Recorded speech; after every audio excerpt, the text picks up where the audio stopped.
Hi, this is Joe Mayday. Hope you're all doing very well. I just wanted to start a series for beginners. And the idea being here is that I have a feeling it'll probably, you generally go ahead and end up with a lot of people doing searches for real basic information about engineering and music production. So I kind of wanted to do a little bit of a short series on some real basic engineering concepts, just kind of get you going down that path. But I still kind of want to focus more on the creative use of these principles. So the first one I wanted to go ahead and do is compression. And the reason being is it's kind of like let's go after the hardest thing. Let's just rip this band-aid off because for a lot of people, compression can be a very intimidating, very difficult thing to understand, and it really is a very simple thing to understand. What is compression? What does a compressor do? It basically controls the dynamic range of your music content, and it can even be. It doesn't even need to be music. Right now, I don't have a compressor on this channel, but if I had wanted to, I could have put a compressor on my speech, for this recording. But what exactly is dynamic range? I mean, sit there and say it controls dynamic range. Dynamic range is, let's look at this waveform here, is going to be your loudest content and the quietest content. So here we got a really high transient. And then down here we got some leakage. This is a vocal. So here you got this here, and then you've got some of these little tinier transients. So the distance between that quietest sound and that loudest sound is going to be your dynamic range. And what the compressor does is it controls that. It can turn down these little peaks here. And that's just the real simplified basic understanding of how that works. We could get deep into the weeds into that, but that's really all you need to know. You're not going to be tested to be an engineer or anything like that. I just want you to have that, idea in your head just right now. Compression versus limiting, and it's really probably inappropriate to say versus because limiting is a form of compression. And what that means is at a ratio, and your compression ratios, you'll see like 1-to-1, which is no compression, 2-to-1, which means for every dB going through, it's going to get turned down by 2 dB. Okay. So it's going to turn down that peak based off of the threshold that you've set. So here, let's say this is floating at around, I think if I remember correct, he was peaking at around, I think I set it up to peak at about 5 dB. So here he's peaking at 5 dB. It's going to turn it down, by however much I've had or whatever the ratio setting, or even the gain reduction setting. In this case, I used an LA2A. The gain reduction setting, it's going to turn this down. Essentially, it's going to narrow that distance between the loudest and the quietest. Let's say the loudest is -5 and -25. That's going to be 20 dB, okay? Difference between the two of them. And that's going to be your dynamic range, right? When you go ahead and turn that down, it's going to reduce the dynamic range, right? So that's basically an overall look at what compression is, right? And limiting is 20-to-1. So for every dB that gets through, you're going to turn down that content at the threshold by 20 dB. Let's go into the types of compressor. And I say analog here. I'm going to show you plugins, and by that, it can also mean the emulations of these plugins. These are just your most common. You'll see variations of these. In fact, you could start an argument because I saw this on Gearslut's voltage, and we'll get into voltage controlled amplifier type compressors. But there was some discussion about the distressor compressor because some people thought it was a FET. Some people thought it was a VCA because you had so much control over what was there. Well, that's open for debate, and we're not really wanting to get into that here. So these are just the most common. There'll be variations on this. You've got your FET effect transistor or FET compressor. You've got your optical compressor, VCA, voltage controlled amplifier, your delta mu and your variable mu. You'll often see it called vari-mu. Variable mu is basically Manley Laboratories registered trademark name for a compressor that they have that basically operates as a delta mu. It operates on the same principle. All right. Someone's probably going to come along and correct me and go, well, it's a little bit more than that. Generally speaking, that's what it is. Okay. We're talking beginners here. We're not talking, college level audio engineering degree classes here, right? FET compressors. Field effect transistors, you probably have heard of these in the use of microphones. They can replace tubes. And the reason why, for instance, with the U47, they went and also created the U47 FET. And basically what they did is they took the tube out of that microphone. One, because I believe that the tube that at the time that they were using for the 47 was, they had run out. So they had started to replicate that via transistors. And FETs basically operate on that same principle.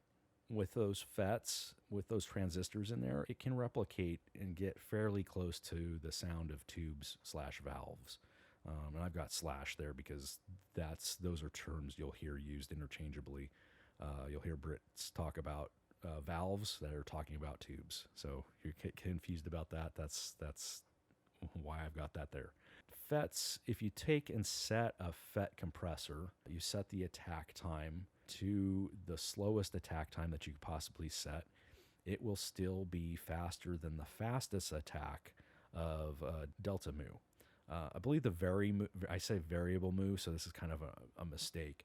The variable mu does have an adjustable attack, and you'll see that in a slide later, so that's kind of contradictory right there. But they're really known for being quick and snappy, so they're really great for grabbing stuff that has a quick transient, kind of like a snare or even a kick to a certain degree has a bit of a quick transient.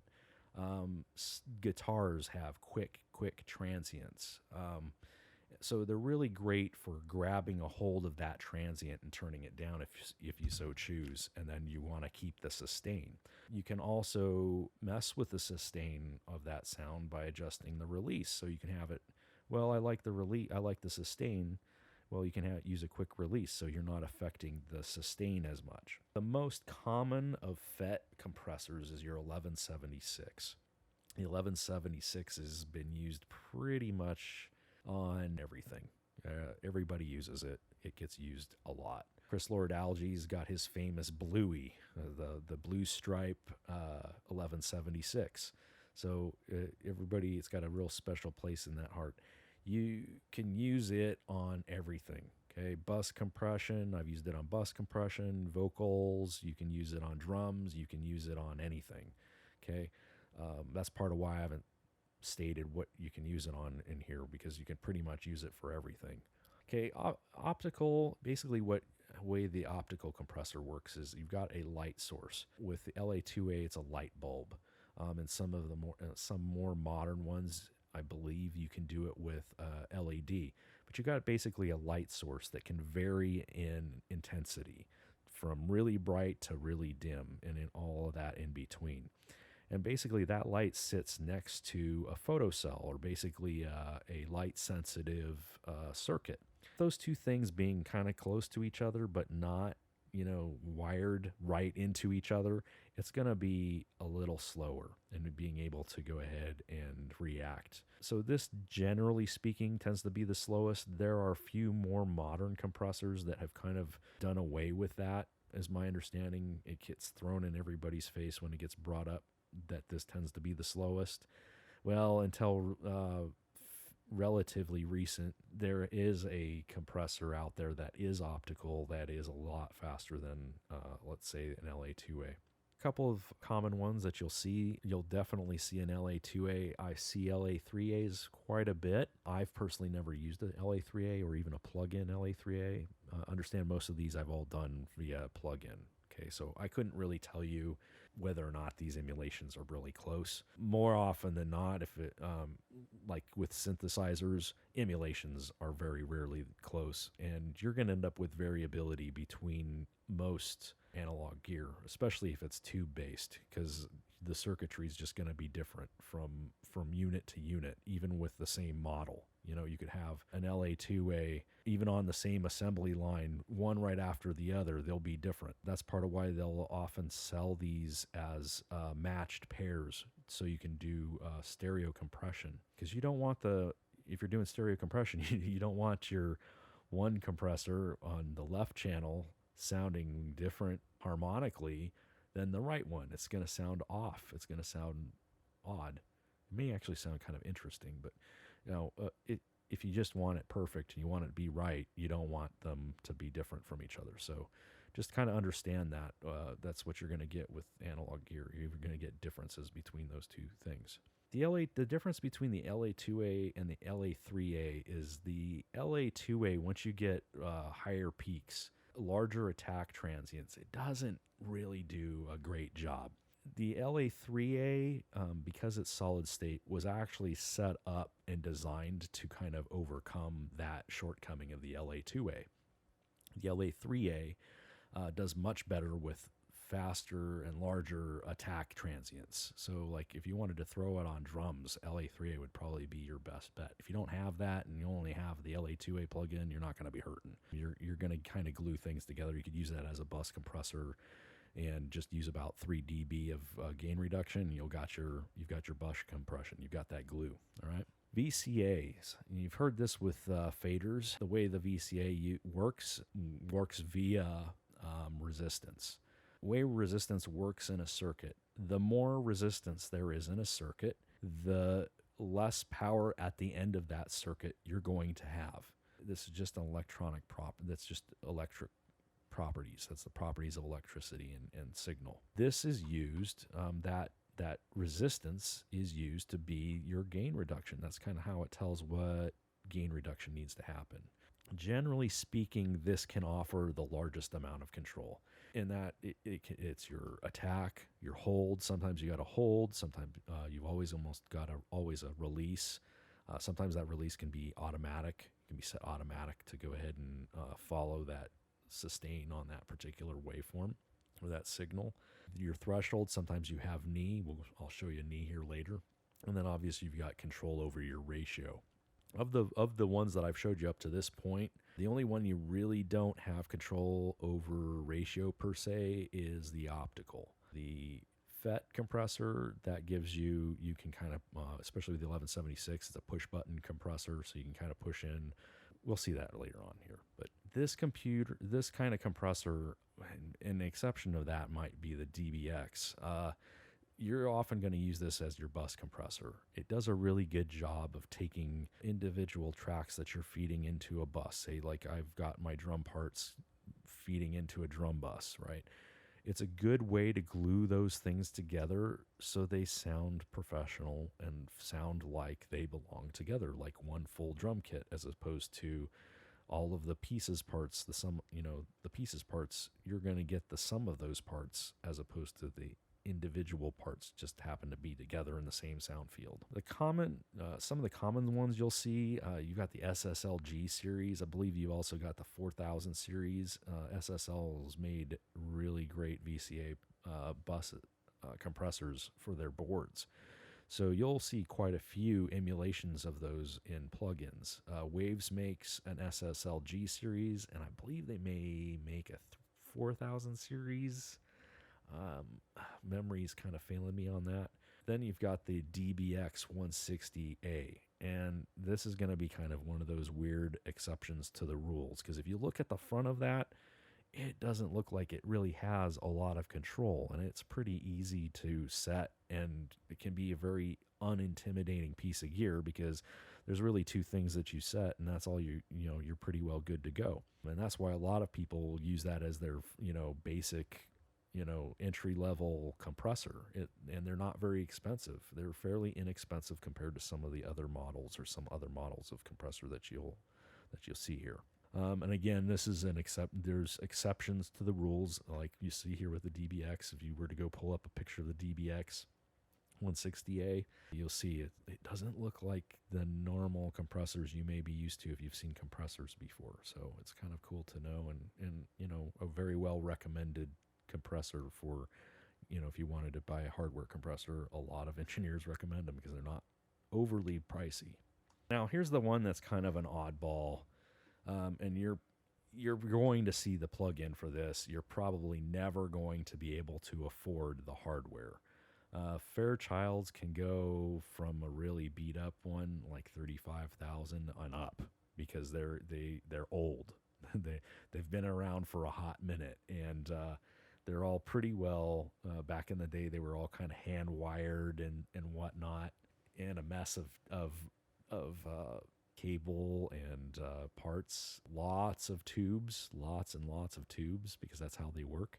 These tend to be very expensive, but you're going to find that you can find plugins to do Fairchild emulated compression and limiting. All right, I've got this here. It says program dependent. Okay, that basically what it basically means is your ratio is going to be changed based on how much you feed into the compressor. So the input gain into the compressor is going to control your ratio of compression. The louder or the more energy you put into the compressor, the more it's going to compress the signal. These tend to be relatively slow attack rates. They're not like super quick, but they're great. They are a great compressor. They give you a great sound, and especially with the Fairchild, they are amazing. You can even just put them on a bus and not have them compressing, because there's still a little bit of stuff going on just because of how it's set up, but you can get this real special thing that occurs with it when you go ahead and just throw it on a drum bus, and it just makes things sound really great. The most common ones you're going to hear about or heard talk about, not necessarily going to see, is a Fairchild 660, which is, I believe, the mono channel, single channel Fairchild, and then the 670, which would be the stereo channel. And with that stereo channel one, you can actually do mid-side compression. And then you've got the Manley variable mu. It has an adjustable attack setting, and technically so does the Fairchild. I think that the variable Varimu is a little bit more controllable, and it reflects more of what the attack is doing, versus the Fairchild isn't necessarily linear. So when you change the attack on the Fairchild, it's not adjusting it in milliseconds per se. It's kind of a weird, not really, it's kind of one of those things you've definitely got to do by ear. You can't just go, well, I know I only want 10 milliseconds. I want this to be a 10 millisecond attack. It takes that long before it finally hits the release part. That's not how the Fairchild works. All right. They're fairly decently easy.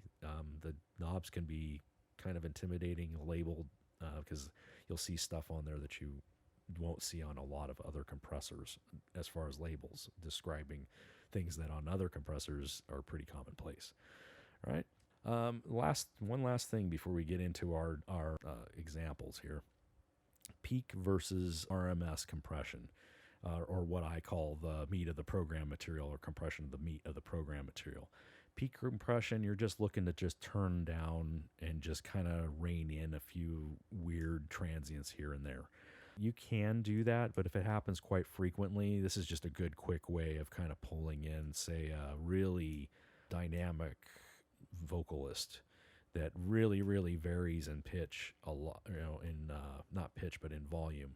If it's not too bad, you can kind of pull it in a little bit and kind of gain a little bit of control over those dynamics. Otherwise, I just really recommend start out with do your volume automation or vocal rides, and then, especially with vocals, and then go ahead, or your fader rides for anything, and then compress, or vice versa. You can compress, see how much of that gets into control, because then it might adjust. You can go ahead and make adjustments accordingly.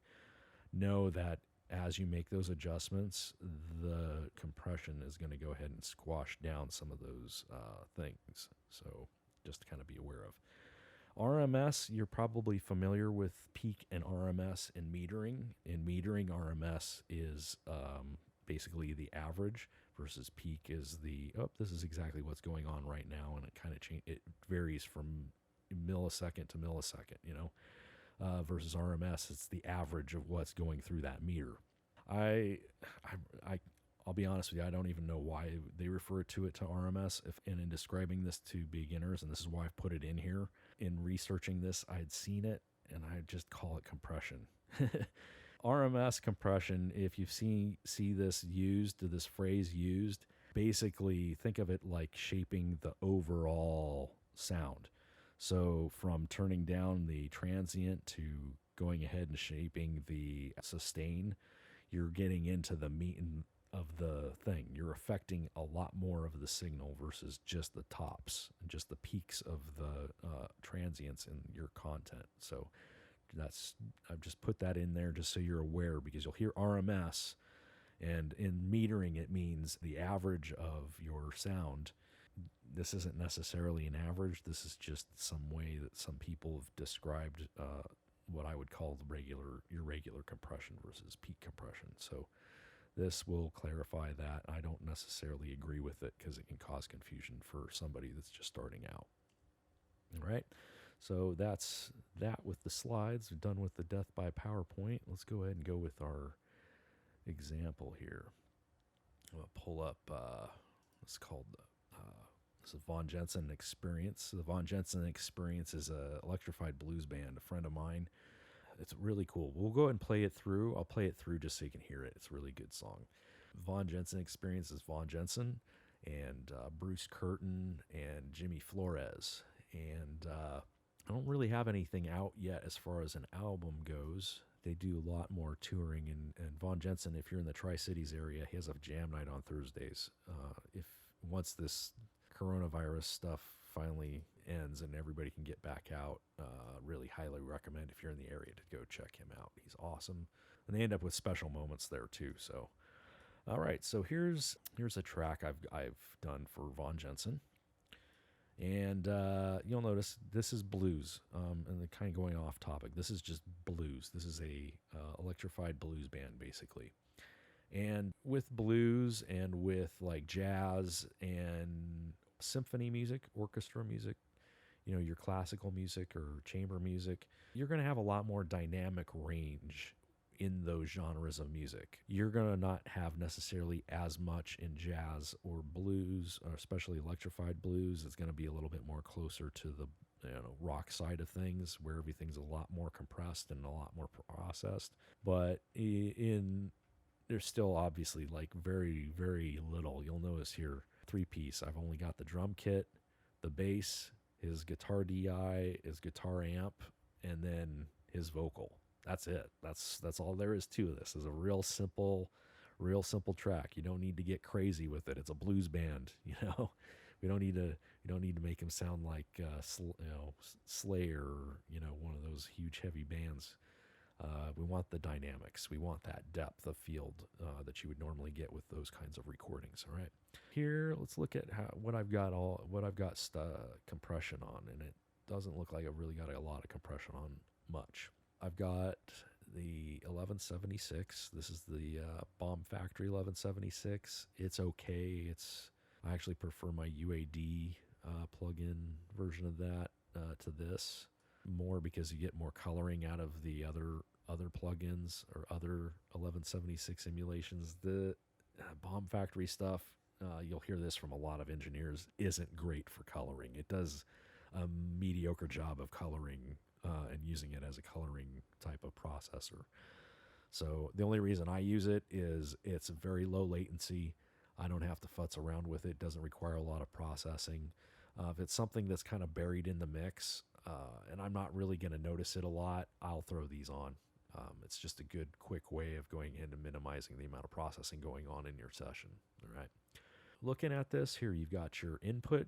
This particular form of compressor, your input gain is going to determine your threshold. So the more you've got the input gain turned up, the lower the threshold is going to be. Here, I'll just go ahead. We'll just solo the kick here, or just solo the drums, and you'll watch. Go ahead and just watch the meter. I don't recommend always watching the meter. You might do it just to set it, and then actually listen to what you're doing when you're making the adjustments. And you'll especially want to do that when you do the attack and release. I'm going to turn down the input on this to infinity gain, or minus infinity, and we'll go ahead and hit play. You'll hear the drums.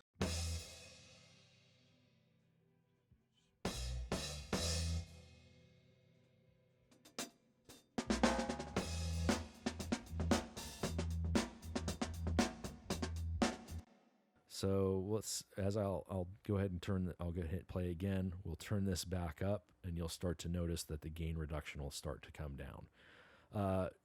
As you're doing that, understand you're turning up the signal, okay? You're making it louder. This is the plug-in, or most 1176 plugins.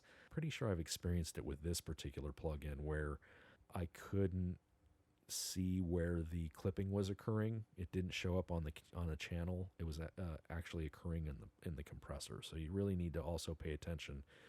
You'll notice that so you've got the input, output, your attack, and release. Here's your ratios: your 4-to-1, 8-to-1, 12-to-1, 20-to-1. If with most plugins, if you hit Command, or I believe on a PC it's Control, and you hit one of those buttons, you can do what's called the all-in. On the old hardware 1176s, you could, those were like push button selects. You could only really select one at a time, but somebody figured out you could kind of push all four of them in, and if you work it just right, all four will kind of go in a little bit.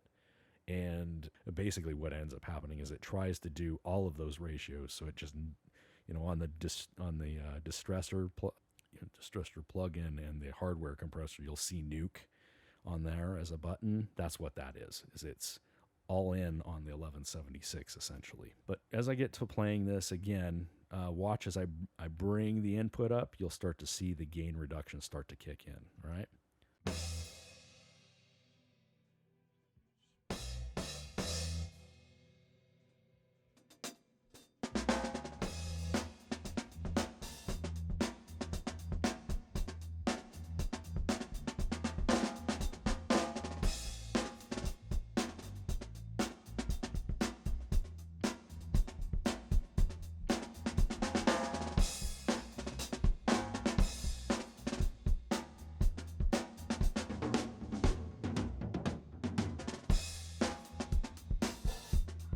Now it's on the kick, and you can hear the kick come in and get louder.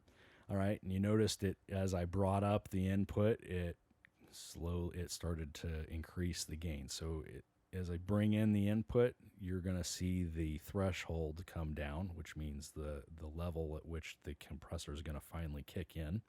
And that's just how this compressor works. All 1176s, that's what they do. Okay, when you set your compressor, finally kind of get the gain reduction set on this compressor, you're going to want to bypass it, and you're going to want to bounce back and forth, and you want to bring it back up to the volume that you had it just before the gain reduction. This is how you get your makeup gain. Okay, other plugins will have auto makeup gain. That's basically what that's doing. It's doing this exact same process. This doesn't have auto makeup gain, so this is how you do that. You go ahead and you bounce back and forth so that you can bring this level of this sound back down or back up to the level that you had wanted it at. So we're going to go back and I'll show you that.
So we got the kick where we wanted it.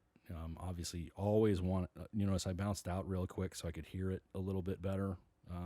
As you get to doing this for longer, you're going to get better at hearing it automatically. That's just how you set this compressor. That's your automatic. That's how you do your gain reduction or your makeup gain for that, right? And that's how you set this. The reason I had set this way, and you probably heard in the leakage for that kick, I got a little carried away. I was experimenting with the bass setup. I wanted to see if I could try to get it to glue in that way a little bit by having leakage from the bass hit into the kick. I really don't recommend doing that. It's a really bad idea. You can do it the way I actually did it, which is to feed the bass DI or the bass into the parallel compression bus a little bit, and it'll glue those two together. So you don't need to try to do that. It would. That way you don't have to go through jumping through hoops trying to, cut some of that bass out of that, which is, you can cause basically an editing nightmare, a mixing nightmare when you go ahead and do that. So don't do that. So that's part of why I've got this medium. This is kind of a medium attack, slowish medium attack. As you go closer to 1, you're actually slowing down the attack. That's how the 1176 works. That's really counterintuitive. It seems to me like, I think Clark Technic makes an 1176 that doesn't mark their 1176 in that way. In fact, it's quite the opposite, and they basically adjusted the pot so it's flipped. You don't have it. So your shortest attack time actually occurs at 1 as opposed to 7. And there is a reason why it was done that way. At this moment, I can't remember why it was marked this way. It was intentionally done that way. But it doesn't seem very intuitive. The first few times that I've used 1176 plugins, like the first couple times, I did not know this. I actually had an instructor finally tell me. I was like, oh shit, really? So just so you know, that's how the 1176 works, and that's the same thing with the release. The closer you get to 7, the faster it's going to be. Here I wanted to keep a lot of the tail of that kick. I probably could have gone ahead and even brought that down a little bit, but I just really wanted to have that kick under control. You don't want a flabby kick, but you kind of want a muted kick. You would normally go ahead and you wouldn't have, on a normal drum kit, say for a jazz drum kit, you weren't going to necessarily put a mic into the port. In fact, a lot of jazz drum kits they'll either completely take the resonant head off, or they might basically not have a port in it at all, and they'll just mic the resonant head on the kick. So you'll end up with this, I don't want to say it's flabby, because it's really not flabby, it's just not got as much attack. This being an electrified blues band, I kind of wanted that happy medium in between that and a rock kick. So it's kind of in control. You can still hear it. You can still hear a little bit of that attack, and that's kind of how I've set this up. And that's why I had the these compression settings that I had. I wanted to clear the attack, so I had the attack of the thing. I didn't want to turn that down. I wanted to turn down and shape the body of the kick, and that's why I set the settings like I had set right here. All right. Let's go look at this 1176. Here I've got it all buttons in. Oh, this isn't going to show the gain reduction very well, I don't believe. No, it's going to peg at 20. So there's 20. This is really crushing the crap out of this, and that's just how you do parallel compression. Do this, it gives it a nice full sound and gets you a little bit more of that punch that's going to pop through the mix. So listen to that again. I'll mute it and unmute it so you can hear what's going on. Got the gain reduction meter set up, so you'll see it'll peg at about 20. It'll bounce back and forth between 15 and 20. Again, in this instance, I wanted it to happen as quickly as possible, so I got it to 7 and I rolled it back. I make a big deal about this because in some instances, if you go the full fast attack, you're going to end up, one, it's going to brighten things up, which can be a good thing. But 2, it can actually induce a bit of distortion. You'll end up with this weird sibilance that occurs. It becomes almost unpleasant if you're not careful or aware of it. So if you want your fastest attack, you'll pull it in and then just kind of roll it off just a hair. And it'll not completely eliminate it, but it's good to know that occurs, because if you decide to do that with, say, a master, you decide to use a compressor and you want to do, I want a fast attack on this for some reason, that will induce some distortion, and you don't want to have that happen when you're mastering. So that's just for your future reference. All buttons in again. So we'll pop this in and out again as I play the track, and you'll hear the difference. Listen to the drums. This is the drum bus, or the parallel compression bus for my drums. So listen real close to the drums in the mix.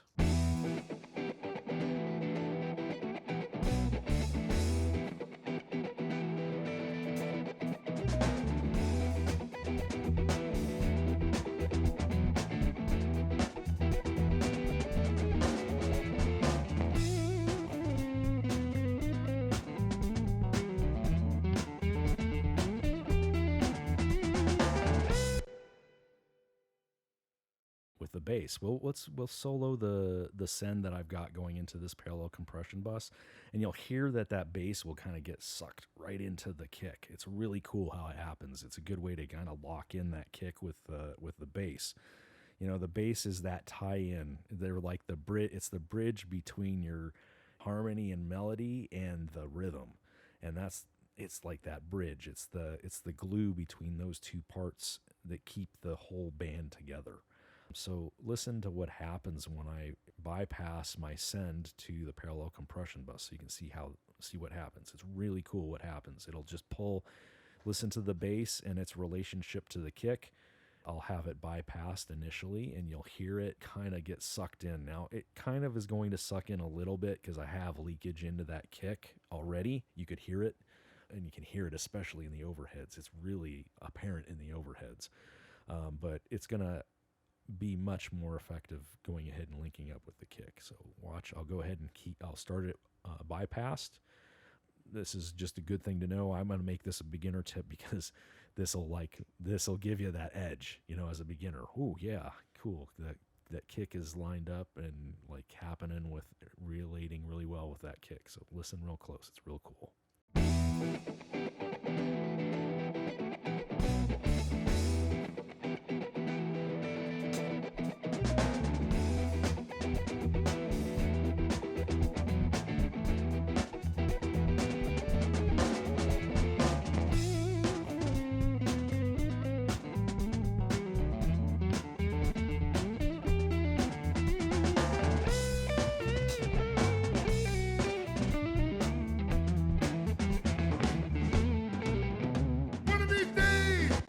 Really cool thing. And it becomes even more apparent when you haven't been a dummy and had it leak into the drums all over the drum, especially on the overheads.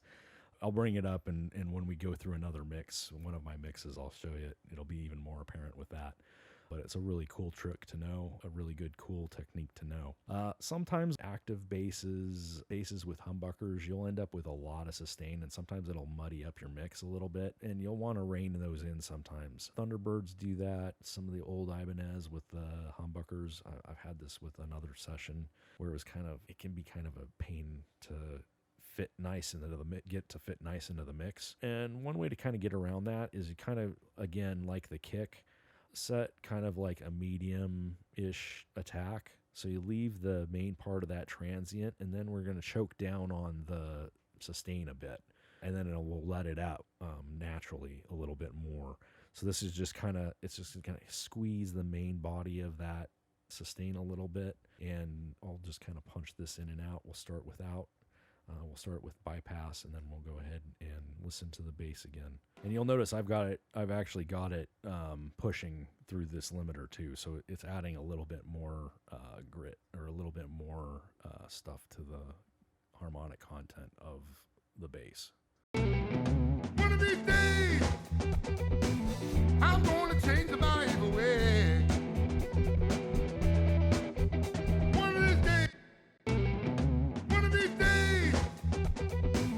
I'm gonna change the Bible way.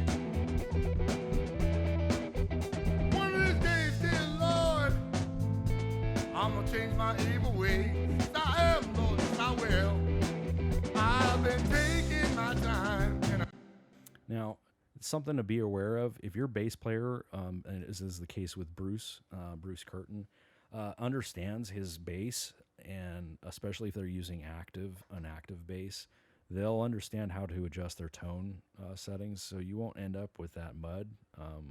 So you don't necessarily hear that here with Bruce's bass.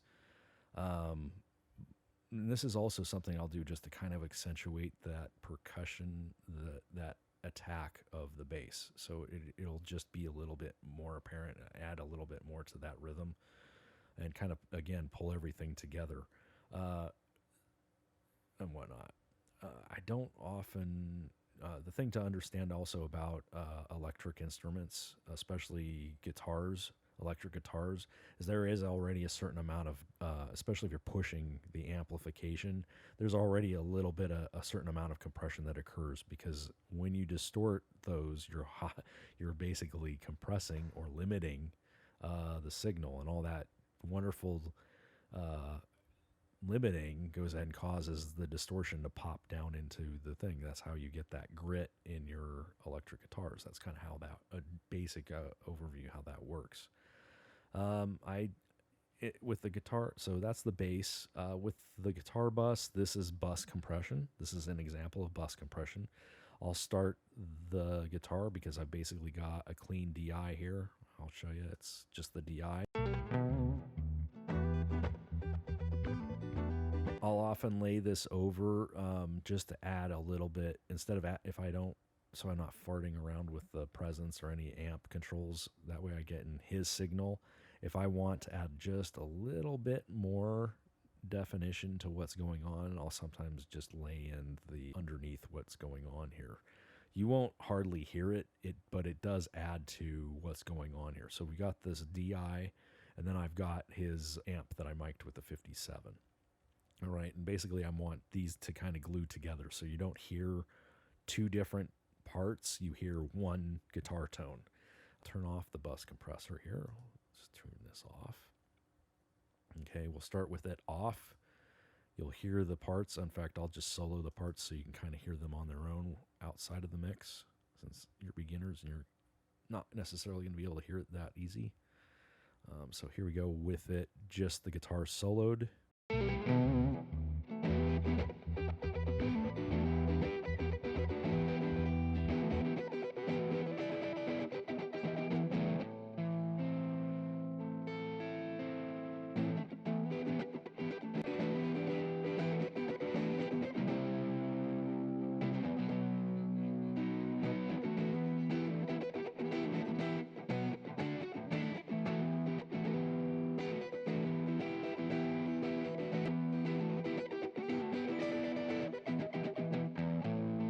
So it takes those two separate parts. You could hear when we started out that the DI and the guitar, you could hear them as separate parts, but the minute you go ahead and hit that, engage that bus compression, it pulls them together into one nice solid tone.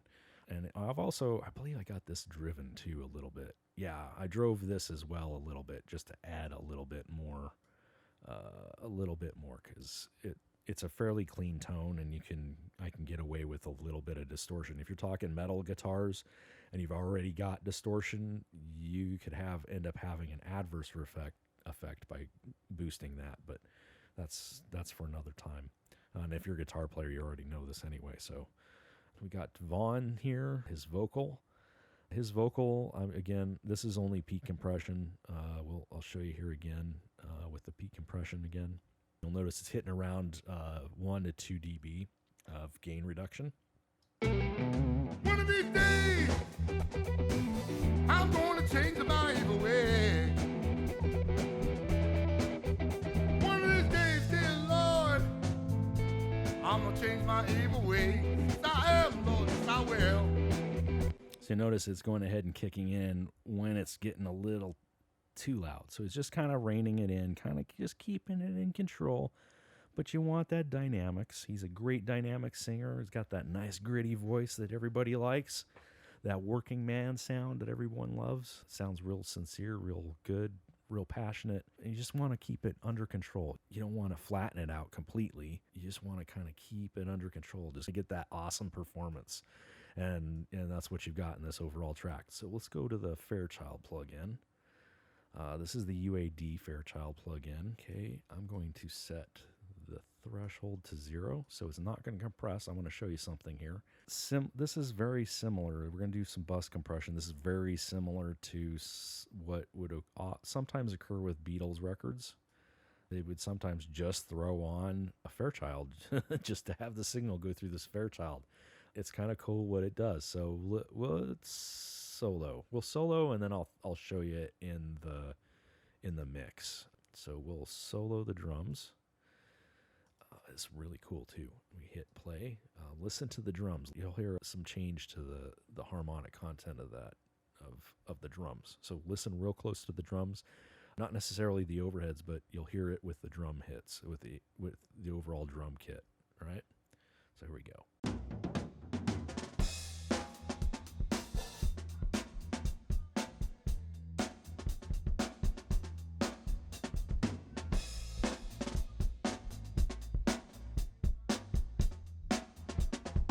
You don't even really need to have it to compress. It's for some, because of the way the Fairchild works, it's still kind of doing something.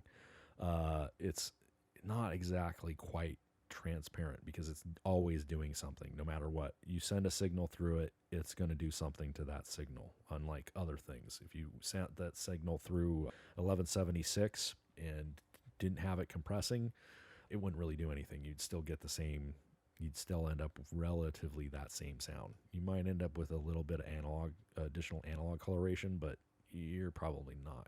It's probably not going to be all that noticeable unless you were to do a null test on it.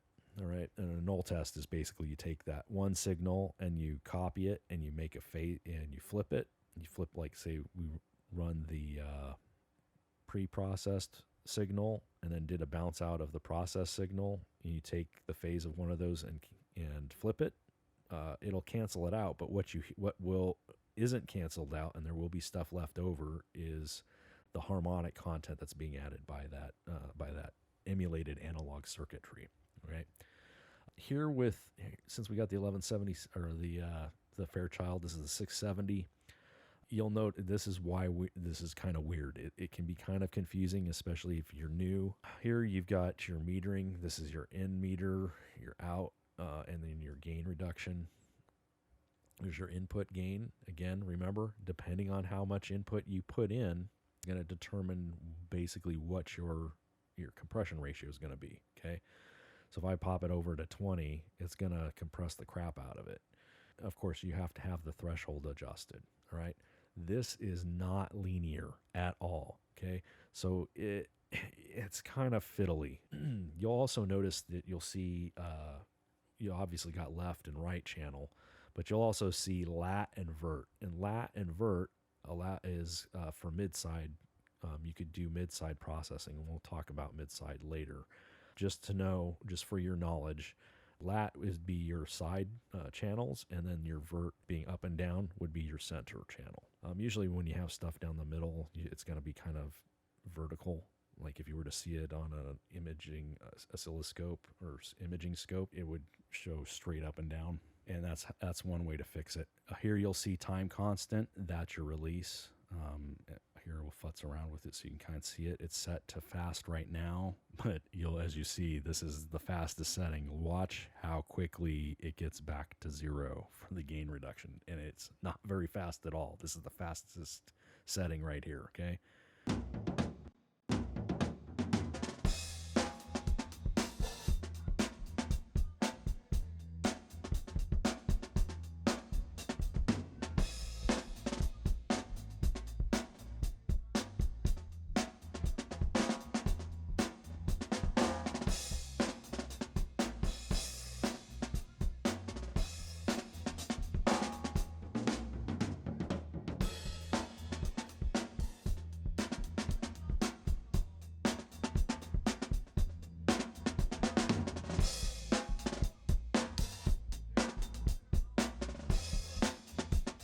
So you got more gain reduction there. Now we're going to mess with this time constant. Now watch how quickly it goes back towards 0. It's going to take longer as I bring it up and around to 6.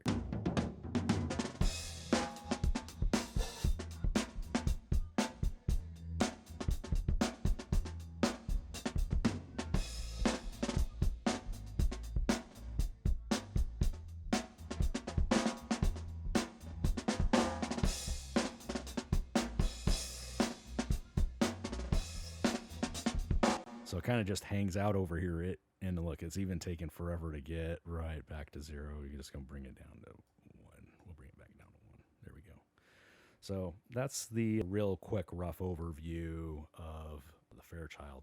Down here, you have an ability to, if I remember correct, this is how you would filter your sidechain and whatnot. And you'll notice here that, yeah, in fact, this is your sidechain. If I go here and unlink this, oh, no, wait, it's not letting me do it. Here we go. Let's try that again. Okay, so there we go. I believe this is kind of how you can adjust how you filter the low end out. This is a high pass filter for both channels. So that would be how you sidechain the kick out. And that'll allow this to react more towards the other drums versus the kick, just so you know. All right. So I'm going to we'll go ahead and play this from the beginning. We'll have it play out. Again, thanks for coming and listening to the channel. I know this has been a long video, but I want to make sure all the bases are covered.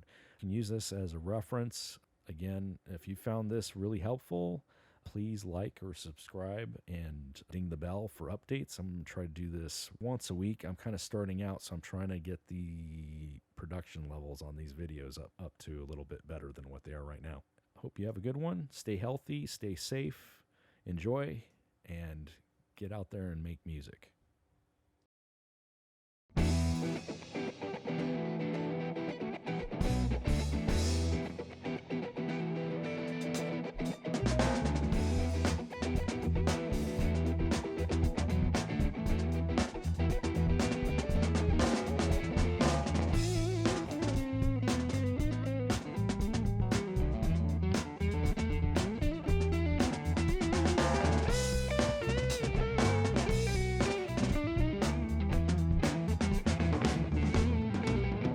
One of these days, I'm gonna change my evil way.